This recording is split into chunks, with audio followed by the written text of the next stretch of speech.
Bismillahirrahmanirrahim. Assalamualaikum warahmatullahi wabarakatuh.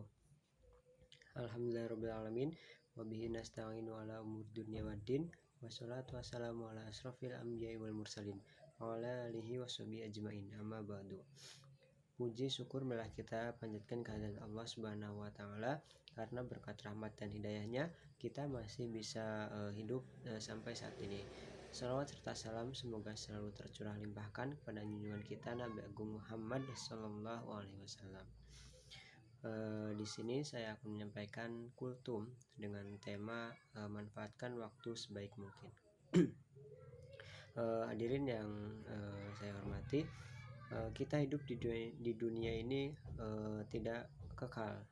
Artinya kita hidup di dunia ini hanya sementara, dan kita tidak tahu kapan ajal akan menjemput kita.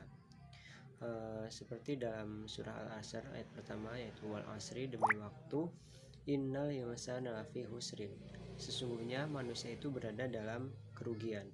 Kenapa manusia itu dalam kerugian? Karena hidup di dunia ini hanya sementara dan kita tidak tahu kapan kita akan meninggal. Jadi manusia itu sesungguhnya dalam kerugian. Illal ladina amanu, kecuali orang-orang yang beriman. Illal ladina amanu wa amilus sholihah, dan orang-orang yang beramal soleh. Jadi hakikatnya bahwa semua orang itu berada dalam kerugian karena tidak dapat memanfaatkan waktu untuk beribadah dan melakukan kebaikan. Maka dalam hal ini kita seharusnya harus lebih banyak lagi dalam beribadah dan amal kebaikan, karena kita hidup di dunia ini tidak tahu kapan kita akan meninggal. Oleh karena itu, illalladzina amanu wa amilus sholihah,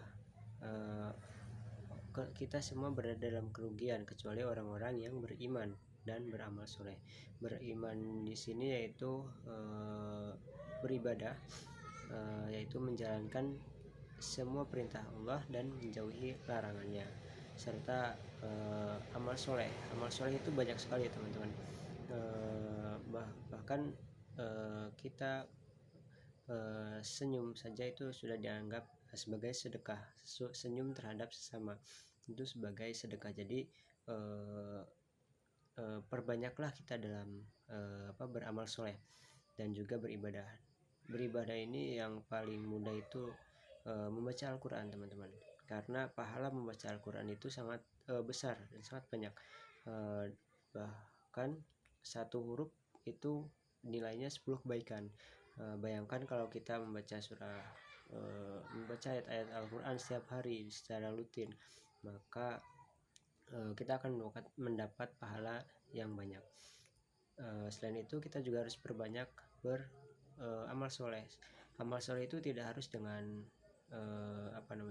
uang, karena setiap yang kita lakukan yang niatnya untuk beribadah kepada Allah itu termasuk ke dalam amal soleh. Mungkin cukup sekian kultum singkat dari saya, kurang lebihnya mohon maaf. Saya akhiri billahi fisabilil haq, fastabiqul khairat. Wassalamualaikum warahmatullahi wabarakatuh.